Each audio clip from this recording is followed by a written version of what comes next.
이 예를 하나 들고 말씀을 시작하려고 합니다. 요즘 중국이 화장실을 바꾸는 아주 대대적인 노력을 기울인다고 합니다. 그래서 비데를 만들기 시작했는데, 중국에서 만든 비데는 40%가 화재가 날 위험이 있기 때문에 화장실에 갔다가 엉덩이를 댈 확률이 많다. 그래서 일본제를 이렇게 선호하고 싹쓸이 또 쇼핑을 하기도 한다고 합니다. 우리나라가 일본과 자꾸 등을 지고 척을 지는 그런 과정에서 일본과 중국은 무슨 협약을 지금 맺고 있냐면, 중국의 화장실 문화를 개선하기 위해서 국가가 세운 예산이 3조랍니다. 3조. 그래서 이 기회를 놓치지 않기 위해 일본이 비데를 아주 싸게 보내면서 그 모든 화장실 개선에는 일본이 참여하겠다. 그래서 3조를 거의 독식하려고 한답니다. 우리나라는 전 가정이 거의 다 비데가 있고, 또 비데도 되게 좋은데 한 개도 못 팔게 생겼습니다. 무언가에 집중을 하다 보면 없는 것을 보게 되고 느끼지 못하는 것을 느끼게 되는데, 지금 우리나라는 그런 경제적인 어떤 틈새를 노리는 시야보다는 국내적인 근시안적 사고방식 때문에 기회조차도 많이 놓치고 있는 그런 때인 것 같습니다. 제가 오늘 말씀의 제목을 갈망, 에스피레이션, 무언가를 집중해서 사모하는 그 이야기를 나누려고 하면서, 경제의 논리도 집중할 때 길이 열리고, 인생의 모든 문제도 집중할 때, 갈망할 때 길이 열린다는 사실을 여러분과 함께 나누기를 원하여서 이 이야기를 시작했습니다. 우리에게 이런 질문을 한번 스스로 던져볼 필요가 있습니다. 지금 나는 최선을 다하고 있을까? 지금 나에게는 삶의 구석구석에서 이것이 최선의 길이고 이것이 최고의 삶이며, 내가 과연 내게 주어진 삶에서 전심전력하고 있을까라는 질문을 여러분 스스로에게 던져볼 필요가 있다고 하는 겁니다. 제가 여쭤볼게요. 여러분의 오늘의 삶이 여러분의 인생에 최고의 전심전력하는 최선의 삶이신 분들만 손을 번쩍 들어보십시오. 이렇게 손들면 나라가 불안한 거예요. 자, 무엇이 문제였을까? 내가 왜 최선의 삶을 못 살게 되었을까? 그리고 최고의 길을 갈 수 없을까? 우리 주님이 에베소 교회 이야기를 하면서 요한계시록 2장 5절에 이런 말씀을 하신 적이 있습니다. 함께 볼게요. 그러므로 어디서 떨어졌는지를 생각하고 회개하여 처음 행위를 가지라. 만일 그리하지 아니하고 회개하지 아니하면 내가 내게 가서 내 촛대를 그 자리에서 옮기리라. 자, 어디서부터 내가 문제가 되었을까? 이 어디서란 단어가 정말 중요합니다. 어디에서부터 잘못된 걸까? 어디에서부터 빗나간 걸까? 어디서부터 나에게는 문제가 발생한 것일까? 그리고 나도 모르는 사이에 그냥 타성에 젖어버리고 무언가에 집중하지 못한 채 헐떡거리고 사는 삶은 지금 나의 모습은 아닐까? 에베소 교회 이야기를 하면서 처음 사랑, 처음 열정, 처음 뜨거웠던 가슴, 그게 어디서 떨어졌는지를 한 번쯤 생각해보고 교회도 수정이 필요하다 하는 이야기를 우리 주님이 하시면서 정말 무서운 말씀 하나를 하셨어요. 그렇게 안 하면 촛대를 옮길 거다. 이 촛대를 옮긴다는 것은 하나님의 모든 관심이 너를 떠나게 될 것이다.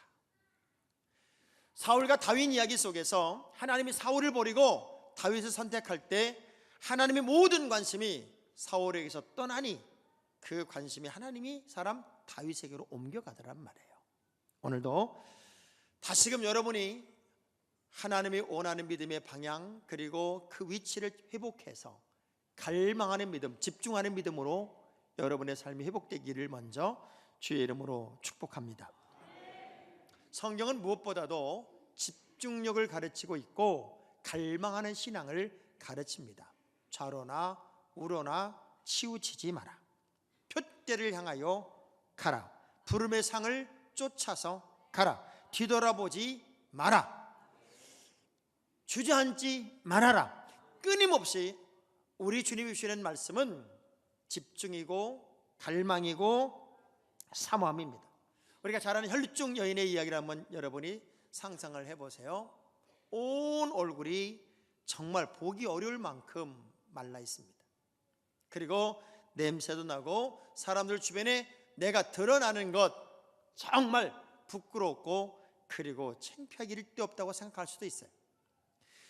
근데 저 주님의 옷자락만 내가 만져도 내 몸이 나을 것 같은 믿음이 생기고 나니까 그런 인간적인 흉측한 모습에 대한 자격지심 아무 문제가 안 되더라고요. 수많은 사람들이 자기를 어떻게 평가할까 아무 문제가 안 되더라고요. 이 집중력은 오직 예수 그리스도와 나와의 관계에서 조금도 흐트러짐 없이 끝없이 달려서 마침내 예수님의 옷자락에 손을 탁 대는 순간 아무도 모르는 둘만의 영적 교감을 맛봤을 때, 그때 혈루증 여인이 자기 몸이 나아지는 모습을 보면서 얼마나 감격했을까, 얼마나 행복했을까를 한 번쯤 생각해 보잔 말이죠. 오늘 본문의 이야기가 그 얘기예요. 우리 주님이 가는 곳곳에서 기적을 일으켜요. 능력이 나타나요. 많은 열매가 있어요. 사람들이 예수님만 나타나면 막 몰려와요. 그 목표는 뭐냐? 저분 한번 만져봤으면 좋겠다는 거예요. 저분을 만지면 저분에게서 능력이 나오고, 그리고 저분으로 말미암아 내 인생의 모든 문제가 해결될 수 있다는 사실을 그들은 믿는 갈망의 믿음이 있어서 아우성치며 주님을 향해 달려나오고 있어요. 그 모습 속에서 오늘 우리들의 신앙을 한번 제가 비교해 보려고 합니다. 복받는 비결, 그리고 복받게 사는 방법은 뭘까? 그저 막연하게 추상적으로 남이 하는 것만큼만 흉내내는 믿음으로 그게 가능할까? 아니면 정말 우리 주님이 감동할 만한 믿음의 사람으로 나의 미래를 열어가는 것이 진짜 믿음의 모습일까? 집중하는 믿음, 갈망하는 믿음은요, 사람을 넘고 환경을 넘고 어떤 가치관도 넘어서 오직 주님을 향한 그 마음 하나로만 삶이 몰입되어 있다고 하는 겁니다. 자, 그러면 이렇게 갈망하는 믿음, 곧 복받는 삶의 길을 가려면 우리에게 가장 필요한 게 뭐냐면, 따라합시다. 예수로 집중하라. 저는 이것을 몰입의 신학이에요. 몰입. 정말 여러분, 사랑에 빠지면 남자는 여자만 몰입하고 있고 여자는 남자만 몰입합니다. 다른 어떤 남자도 자기 눈에 안 들어옵니다. 제가 처음에 교회를 개척했을 때 저희 교인 중에 한 분이 자기 신랑을 너무너무 자랑해요. 뭐 이 지구상에서 그렇게 잘생긴 남자가 없고, 그렇게 훌륭한 몸매를 가진 남자가 없고, 그렇게 대단한 남자가 없다. 근데 그분이 교회를 안 나왔어요.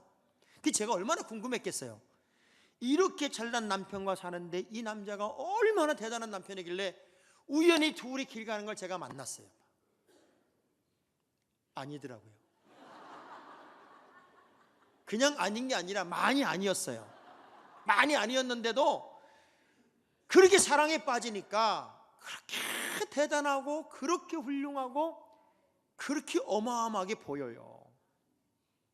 몰입한다는 것은, 집중한다는 것은, 갈망한다고 하는 것은 오직 예수만 보이는 거예요. 사사기 21장 26절의 말씀 속에는 이런 말씀이 있습니다. 사람들이 왕이 없으므로 자기 소견대로 했다. 왕이 없으므로 자기 소견대로 했대요. 사사시대의 가장 큰 문제는 뭐냐면, 조금 나아지니까, 조금 환경이 나아지니까, 조금 편안해지니까, 조금 넉넉해지니까 어떤 문제가 발생하나 봤더니 자기 소견대로, 자기 멋대로 살더라는 거예요. 우리 멋대로 사는 인생이 아니라 예수 그리스도를 집중하는 거예요. 자, 이 그림을 상상해 봅시다. 예수님이 탁 나타나면 사람들이 확 몰려들어요. 빼곡하게 둘러싸서 그분 한번 만져보려고 아우성을 쳐요. 이게 실감이 안 나면 백화점 특별 할인 세일을 할 때 그야말로 블랙 프라이데이 최고로 싸게 파는, 얼마 전에 평창 롱패딩 그것 팔 때도 마찬가지였죠. 9시에 문을 연다 그러면 새벽부터 와서 줄을 쫙, 전날 잠자는 사람도 있어요. 쭉 줄 서가지고 문이 딱 열린과 동시에 그냥 달려 들어가는 그 그림을 상상해 보세요. 아무리 성안교인들은 그 짓은 안 할 거라고 생각을 합니다. 여러분들은 그 짓은 안 하죠? 차라리 안 입고 말지. 뭐 그게 대단한 거라고. 우리 그냥 저를 따라합시다. 나는 그런 짓은 안 하렵니다. 그런 짓은. 좀 수준 있게 삽시다. 수준 있게. 옷이다. 그 옷이지 뭘 대단하겠어요. 그런데 조금 더 싸게 사겠다고 자기 이익을 위해서, 인간적인 필요를 위해서는 그렇게도 목숨을 걸고 그렇게도 생명을 거는 사람들이 왜 예수 그리스도를 향한 믿음의 욕심은 그렇게 없을까? 오늘 우리 시대에 이런 믿음의 욕심이, 그런 열정이, 그런 집중력이, 갈망이, 저분만 만지면 되겠다고 하는 그 사모함이 여러분에게 있다면 우리 하나님도 어떤 은혜를 공급할까요? 신명기 31장 8절의 말씀을 볼게요. 그리하면 여호와 그가 내 앞에서 가시며 너와 함께 하사 너를 떠나지 아니하시며 버리지 아니하시리니 너는 두려워하지 말라, 놀라지 말라. 내 앞에서 가시고 너와 함께 하고 너를 떠나지도 않고 너를 버리지도 않고, 그래 너는 두려워하지도 마라. 인생의 모든 정답이 예수 그리스도 안에 있어요. 우리가 약속한다라고 말할 때 약속은 make promise입니다. make promise. 약속은 만들어지는 거다. 이 세상적인 약속. 근데 하나님과의 언약을 언약을 세운다라고 말할 때 cut the covenant 이렇게 말합니다. cut the covenant. 하나님과 나와의 언약, 하나님과 나와의 언약은 내가 언약을 깬다면 내 몸이 반동어리가 내도, 내 몸뚱아리가 반으로 잘라져도 나는 족합니다. 이런 믿음이에요. 그러니까 하나님과 나와의 언약은 생명권 약속이, 생명권 약속. 변함이 없는 그 거룩한 약속이 언약의 약속입니다. 그래서 우리는 예수만 집중하고 예수만 갈망하고 예수만 사모하는 그 군중들의 모습처럼, 물론 그들은 각각의 필요를 위해서 그렇게 예수님을 쫓았지만 진짜 구원의 문제를 여러분이 의지하면서 예수로 집중하는 그 믿음이 우리에겐 필요하다. 그 진짜 하나님 나라에 합당한 백성이 되려면, 그래서 누가복음 9장 62절에 이렇게 말씀하세요. 함께 볼게요. 예수께서 이르시되 손에 쟁기를 잡고 뒤를 돌아보는 자는 하나님의 나라에 합당하지 아니하리라. 하나님 나라에 하시니라. 합당하다. 합당하다는 게 뭐예요? 맞는다 안 맞는다 그 말이잖아요. 여러분 하나님 나라에 딱 맞는 인생이 되려면 뒤돌아보지 마라. 예수로 집중하자. 다시 말하면 공격형 크리스찬이 되자. 롯의 아내도 뒤를 돌아봤기 때문에 소금기둥이 됐고 그 자리에 멈춰섰단 말이에요. 우린 뒤돌아볼 사람도 아니고 낙심할 사람도 아니고 주저앉을 사람도 아니고 일어나 바로 서며 부름의 상을 위하여 쫓아가는 예수로 집중하는 믿음이 여러분의 믿음이기를 주의 이름으로 축복합니다. 남들 하는 만큼 해서 뭐가 특별하겠습니까? 남들 하는 양만큼 해서 무엇이 좀 대단하다고 그러겠습니까? 뭔가 좀 달라야 되지 않겠어요? 우리 그런 믿음 한번 가져봐요. 자, 두 손을 가슴에 대고 나도 사실은 그 마음이에요. 속으로 그렇게 말할 거예요. 근데 안 되는 걸 어떻게 해요? 몰라서가 아니더라고요. 너무나 명확하게 아는데 무언가에 여러분이 늘 사로잡혀 있어요. 그것만 딱 넘으면, 어떤 선만 딱 넘으면. 이번에 하와이를 가니까 우리 아들에게 첼로를 배우는 여행사 사장님이 계시더라고요. 이분은 많은 돈도 가지고 있고 힘도 가지고 있는데 첼로가 안 되는 거예요. 첼로가. 목사님, 배워도 안 늘어요. 근데 우리 아들이 그런 얘기를 해요. 그래도 집사님 많이 늘었어요. 근데 갑자기 입이 이만큼 벌어져요.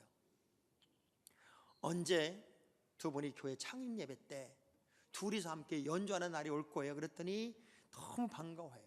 제가 이런 얘기를 했어요. 집사님, 지치지 말고 계속 해봐요. 계속 하다 보면 어느 날 마치 언어가 탁 열리듯 당신에게도 이 첼로를 마음껏 할 수 있는 그날이 오게 될 겁니다. 야, 그분 대답이 기가 막혀요. 목사님, 제가 끈기 하나는 있습니다. 저는 끝까지 갑니다. 제가 볼 때 그분은 미래가 있어요. 남의 얘기라고 그렇게 아멘도 조그맣게 합니까? 자, 무엇 때문에 예수님을 그렇게 잡으려고 했고 터치하려고 했고 주님께 나아가려고 했을까요? 그분에게서 능력이 나오는 걸 알았어요. 따라합시다. 예수가 능력이다. 능력을 사모하자는 거예요. 능력을 사모하자는 거예요. 여러분, 그거 알아요? 다 웃는데 혼자만 안 웃는 것도 능력입니다. 다른 사람은 다 웃는데 혼자만 인상을 벅벅 쓰고 있어요. 그것도 정말 능력이에요. 그거 알아요? 마귀는 스타일이 같은 사람만 찾는답니다. 자기하고 스타일이 같은 사람. 왠지 뭔가 짜증이 가득하고 조금은 어려우면 주저앉고 그리고 아주 인간적이고 끊임없이 넘어지고 쓰러지고를 반복하는. 그래서 교회도 가만히 보면 시험 드는 사람이 계속 시험 들지 평생 시험과 관계없는 사람은요, 시험이 뭔지도 몰라요. 여러분 주변 사람 가만히 봐봐요. 늘 자주 넘어지고 삐치는 사람은 주기적이에요. 여러분이 너무 잘 알기 때문에 이렇게 말합니다. 또 시작됐구만. 또 시작됐어. 아이고, 올해는 좀 지나가는 줄 알았어. 어떻게 한 해도 안 거르고 저렇게 똑같은 일을 반복적으로 할까? 근데 어떤 분들은 아예 관계가 없어. 관계가. 시험이 뭔지를 모르고 살아요. 지금 여기 앉은 분들은 시험이 그냥 시험 보는 시험인지만 알고 있지 시험이 뭔지 모르죠? 네. 따라합시다. 나는 절대로 삐치지 않으리라. 우리 그런 믿음을 가져야지. 짧은 시간 예수 믿으면서 사사로운 것에 걸려서 넘어지고, 제가 그렇게 시험 든 사람을 찾아가서 이렇게 상담을 합니다. 아니, 하나님 보고 주님 바라보고 믿음 생활 한다고 그랬지 언제 사람 보고 믿었냐고. 다 사람이 걸려 넘어지는데 사람을 넘어야 큰 믿음이 될 거 아니냐고.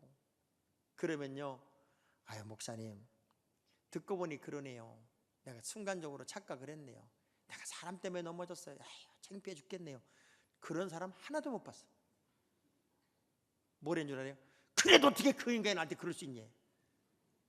그러니까 믿음 따로 마음 따로 생각 따로 말 따로. 우리는 예수 그리스도가 내게 주시는 능력을 사모하면서 이미 주신 능력을 쓰는 참 그리스도인들이 여러분이 돼야 돼요. 제가 늘 머릿속에 맴도는 게, 우리 한경 목사님 우리 교회 와셔서 부흥회하시면서 배우는 것과 받는 것을 혼돈하지 마라. 은혜, 은사, 능력은 배우는 게 아니라 받는 거다.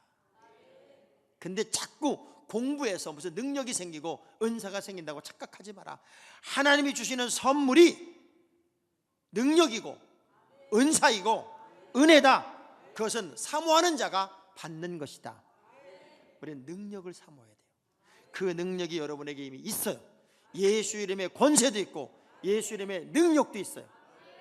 빌립보 4장 13절에 능력 누가 주나 봐요. 시작. 내게 능력 주시는 자 안에서 내가 모든 것을 할 수 있느니라. 할렐루야. 우린 이미 능력이 있어요. 그리고 주님의 능력을 주세요. 참 애석한 건 우리나라 사람들의 약점이 뭐냐면 남 잘 되는 꼴을 못 봐요. 중국 사람들은 10명의 마을에 한 명이 오면 10명의 마음을 모아서 그 사람을 또 다른 11명의 멤버로 만들기 위해 다 도와준대요. 그래도 11명이 생기고 한 명이 또 오면 11명이 도와서 12명의 공동체를 만들고. 이 이민 얘기예요. 이민사회에서 하는 얘기예요. 그런데 우리나라 사람들은 10명의 마을에 한 명이 오면 10명이 한 명을 뜯어먹으려고 난리가 난대요. 영국 속담에 부자가 되려면 부자를 대접하라, 이런 말이 있어. 우리 똑같은 환경에서 어떤 속담이 있냐면 사촌이 땅을 사면 배가 아파. 그러니 마음이 그렇게 잘 알고 생각이 좁으니 어떻게 우리가 큰 일을 하겠냔 말이에요. 저는 지금도 많은 정치인들이 평창 동계올림픽을 가지고 옳으니 그러니를 막 난리 부리지만 일단 올림픽은 성공시켜야지. 바보가 아니라면 정치 논리 다 띄고 일단 성공시켜놓고 그 결과물이 나쁘면 그때 책임을 물어야지. 시작도 안 해놓고 이 엄청난 축복의 기회를 우리 스스로가 싸워가 날릴 수는 없잖아요. 평창올림픽은 살려야지요. 그건 대한민국 국민이면 이건 기회니까. 정말 축복에 얼마나 자랑스러워요. 야, 이번에 하와이 가니까 4월 달에 전쟁 난다고 전부 다 돈 하와이를 미국으로 빼돌린다네 요새. 제가 그랬어요. 우리는 꾸뚝도 안 한다. 전쟁이 나고 그거 하나님이 지키는 나라인데 뭘 걱정을 하냐. 전쟁 나면 죽기밖에 더 하겠냐. 우린 그러면 천국 가는 거고. 그러나 이 어마어마한 대한민국을 어느 누가 건드리겠어요. 하나님이 불말과 불병거로 지키는데 감히 누가 함부로 건드리겠냐고요. 그래서 나라와 민족을 위해서 정말 기도할 때인 건 같기는 해요. 우리보다 미국 사람들이 더 걱정을 하더라고. 아주 하나님이 주시는 모든 은혜는 능력을 사모하라는 게 능력. 전 여러분 능력 있게 믿음의 길을 가기를 바라고요. 기차가 강한 건 레일 위에서만 강한 거지 다른 데서 강한 거 아니에요. 우린 예수 안에서 강하고 예수 안에서 능력이 있고 예수 안에서 모든 근심 걱정이 해결되고 예수 안에서 그 능력을 소유한 자들이 세상적으로 강하고 담대하고 대단한 사람들을 부끄럽게 하는 것이 주님의 마음이어서 이 사실을 알았던 바울이 고린도서 1장 27절에 이렇게 이야기합니다. 시작. 그러나 하나님께서 세상에 미련한 것들을 택하사 지혜 있는 자들을 부끄럽게 하려 하시고 세상에 악한 것들을 택하사 강한 것들을 부끄럽게 하려 하시며. 우린요 이미 강한 사람이에요. 이미 능력을 소유하고 있어요. 이미 힘이 있다고요. 그 능력을 끝없이 사모해서 능력 있게 믿음의 길을 가시기 바랍니다. 자, 봐요. 아담과 하와가 범죄하고 하나님 만났을 때 벌거벗었으므로 부끄러워하였다 그랬어요. 근데 가만히 봐봐요. 아담과 하와는 그때만 벌거벗은 게 아니었어요. 아담과 하와는 처음부터 벌거벗었어요. 처음부터 벌거벗었는데 그들은 부끄러움이 없었어요. 하나님과 동행하면서도 행복했고 즐거웠고 신바람 났고 부끄러움이라는 걸 몰랐어요. 근데 왜 갑자기 부끄러워졌을까요? 그들은 육체로는 벌거벗었으나 하나님의 은총의 옷을 입고 있었고 사랑의 옷을 입고 있었고, 그런데 하나님과 관계가 딱 떨어지니까 은총의 옷이 벗겨지고 사랑의 옷이 벗겨지니 알몸만 남아요. 그러니 부끄러워하더란 말이에요. 하나님의 능력이 여러분에게 임하는 삶은 풍성한 삶이에요. 권세가 있고 권능이 있고 응답이 있어요. 그래서 우리는 언제나 기쁘고 언제나 신바람 나고 언제나 감격했으면 좋겠어요. 그래서 가게도 오늘 우리 시대는요 외로움을 많이 타는 시대랍니다.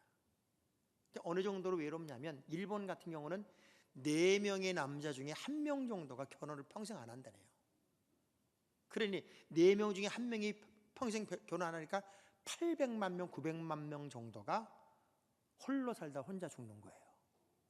그러니 그 외로움이 너무 커서 일본에서 성업하는 기업이 뭐냐, 외로움 비즈니스, 전화 걸어주기 사업이라네. 너무 외로워하는 사람한테 안부를 물어주고 외로움을 달래주는 전화를 걸어서 시간 이렇게 정해가지고 전화를 걸면서 혹시 홀로 죽는 게 없는가를 체크하면서 친구 되어주는 그런 사업이 아주 대박을 터뜨리고 있답니다. 아마 우리나라도 누군가가 얼른 이거 내면은 대박 날지도 모르겠어요. 영국은요, 외로움 사람들이 너무 많아서 이번에 외로움을 책임지는 담당 장관이 세워졌대네. 외로움 담당 장관이 세워졌대.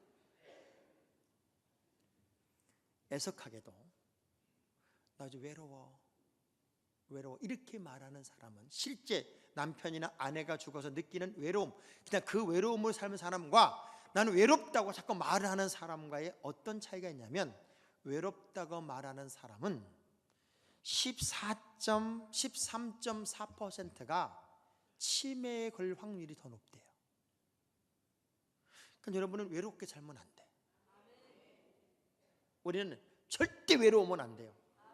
우리 성안교회 교인들은 함께 만나면 즐겁고 하이파이브를 하고 신바람 나서 외로운 사람이 하나도 없었으면 좋겠어요. 두 손을 가슴에 나는 절대로 외롭지 않습니다.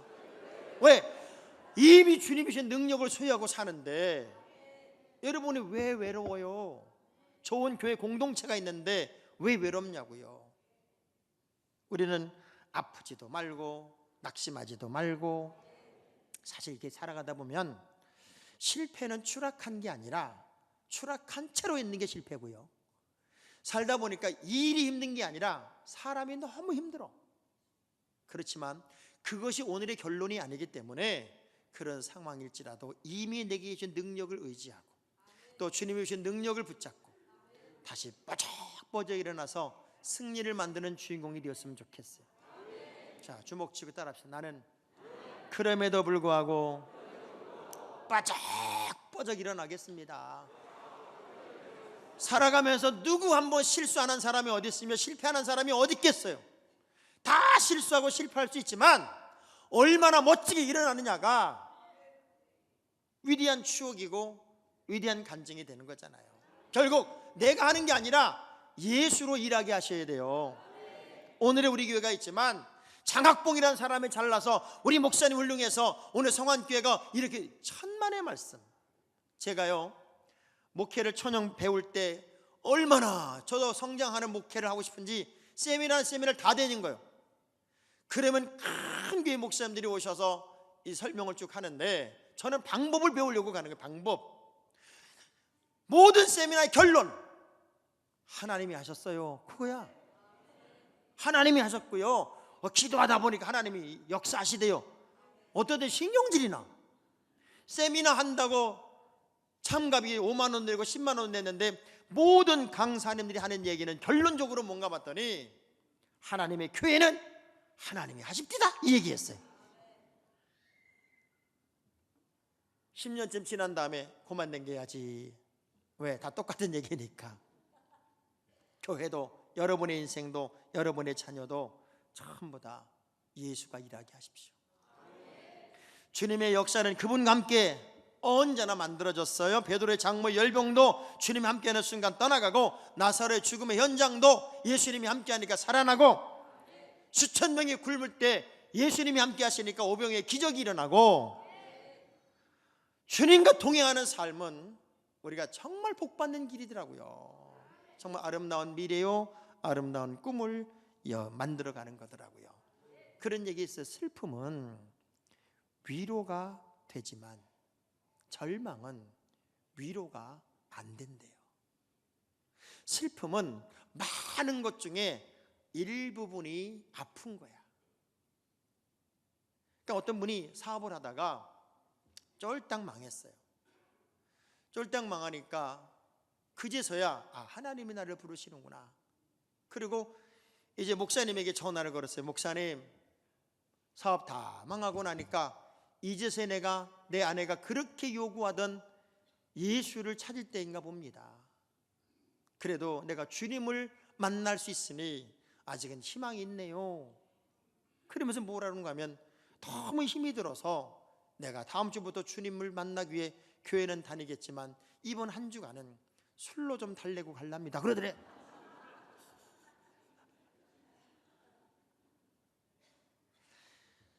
슬픔은 위로가 되지만 절망은 모든 걸 다 잃었다고 생각하는 것이기 때문에 위로가 안 된대요. 우리는 절대로 절망도 하지 말고 우리 주님 안에 있고 주님이 일하게 하시는 그 믿음의 길을 여러분이 꼭 갈 수 있기를 바랍니다. 요한복음 15장 7절의 말씀을 보면 시작. 너희가 내 안에 거하고 내 말이 너희 안에 거하면 무엇이든지 원하는 대로 구하라. 그리하면 이루리라. 요한복음 15장 5절도 같은 말씀입니다. 함께 볼게요. 나는 포도나무요 너희는 가지라. 그가 내 안에 내가 그 안에 거하면 사람이 열매를 많이 맺나니 나를 떠나서는 너희가 아무것도 할 수 없습니다. 할렐루야. 결국 주님 안에서 예수가 일하는 거지 내가 하는 게 아니에요. 따라합시다. 나는 고만 잘난 척 하랍니다. 여러분이 잘나서 되는 게 아니에요. 예수로 하게 하시란 말이에요. 사람은 자기식으로만 생각하고 자기식으로만 말합니다. 노량진 학원가에 유명한 강사님이 버스를 기다리고 학생 하나가 버스를 기다립니다. 그 학생이 선생님에게 이렇게 물어요. 선생님, 서울대학 가려면 어떻게 가죠? 그랬더니 그 선생님이 이렇게 말합니다. 국영수를 확실히 하게. 근데 얘는 몇 번 버스 타냐를 물어본 거예요.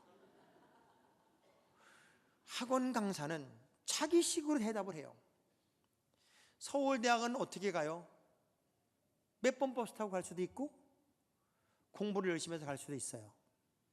근데 가르치는 선생님은 얘가 던진 질문은 어떻게 공부하느냐라고 물었다고 생각을 했고 이 아이는 몇 번 버스 타냐고 물어본 거예요. 때로 여러분과 하나님의 코드가 너무 안 맞아서 너무 달라서 엉뚱한 소리를 할까? 사실 저는 두렵기도 해요. 그래서 여러분 너무 앞서가지도 말고 잘난 척도 하지 말아요. 여러분 개들 훈련시킬 때, 강아지도 훈련시킬 때 제일 먼저 가르치는 게 뭔 줄 알아요? 가만히 있어! 이거예요. 좀 막 날뛰면 뭐라 그래요? 가만히 있어! 이거부터 가르쳐야 훈련이 되기 시작해요. 여러분도 좀 가만히 있어요. 너무 인간적으로 하려고 하지 말고 좀 하나님이 일하시게 좀 가만히 좀 있어요. 그래야 진짜 믿음의 길을 가죠. 그래야 아름다운 삶의 길을 열어가지요. 심리학에 행위자, 관찰자, 편향이라는 말이 있습니다. 자신이 한 행동의 이유는 주로 외부 환경에서 찾고 다른 사람의 행동은 내면에서 이유를 찾는다는 말이에요. 이 말이 우리 지금 가장 많이 쓰는 단어 내로남불이라는 말이죠. 내로남불. 처음 들어봐요? 이 말을 누가 제일 먼저 썼냐면 전 국회의장이었던 박희태 씨라는 사람이 제일 먼저 내로남불이라는 유명한 말을 시작했대네. 내가 하면 로맨스, 남이 몰랐어요? 남이 하면 불륜. 내로남불. 항상 자기는 편리하게 해석을 하고 남은 불리하게 해석을 한다는 거예요. 여러분 자꾸 합리화시키지 말고 하나님이 기뻐하는 일이 무엇인지, 내가 무엇을 갈망함으로써 어떤 인생의 열매를 내야 할지를 한번 그림을 그려보는 삶을 살자고요. 많은 사람들이 그렇게 각각의 목적을 따라 달려왔는데 그 사람들을 다 어쩌면 수용한 다음에 우리 주님이 하신 말씀이 뭐냐요? 팔복이에요. 팔복. 진짜 복이 뭔 줄 알아? 그리고 설명한 게 그 다음 절 이야기란 말이에요. 여러분이 주님 앞에 달려나와야, 그분의 능력을 사모해야, 그분이 어떻게 나의 인생에 개입을 할지를 알아야 그때 진정한 복이 무엇인도 가르친다, 그 얘기예요. 우리는 다시 예수를 갈망하는 믿음으로 복받는 한 해를 살았으면 좋겠습니다. 그리고 주님에게 집중하는 한 해를 삶으로 가장 큰 그릇으로 쓰임받는 승리 한 해를 꼭 살 수 있기를 주의 이름으로 축복합니다.